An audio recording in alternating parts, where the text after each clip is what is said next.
Basilosaurus, in large numbers of well-preserved fossil specimens, have been found in the Egyptian Saharan desert. During the late Eocene, the area was a network of shallow bays and mangrove swamps.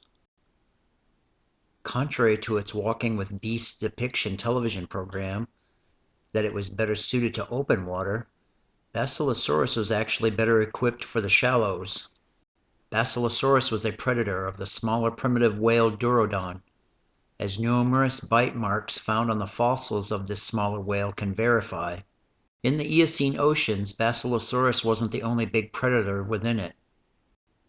Just as whales were rising to the top of the food chain, another group of predators kept pace. With no mosasaurs left standing at the end of the Cretaceous, sharks for the first time in their evolutionary history could take over the oceans of the Cenozoic. And one group, the otodontids, would rule those ancient oceans for the most of the Cenozoic. Carcharicles auriculatus is the oldest species of Carcharicles, itself having evolved from the older Otodus, which was still gigantic, being the size of an orca. The evolution of the otodontids is one of the only documented cases in the fossil record where it's possible to find a chain of ancestors-descendant relationships.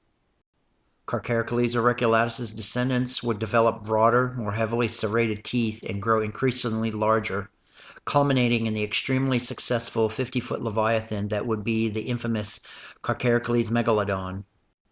While much smaller than its Miocene descendant, Carcharicles auriculatus was still formidable enough to compete with Basilosaurus for apex predator position. But its size disadvantage would mean a direct attack on the whale would normally be risky.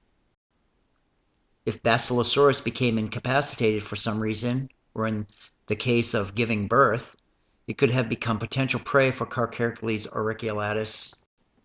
While Carcharicles auriculatus would die out at the end of the Eocene, its immediate descendant, Carcharicles angustidens, which would in turn evolve into Carcharicles chubutensis, and then Carcharicles megalodon, would have lived on to continue the Otodontid dynasty. Basilosaurus wasn't as lucky.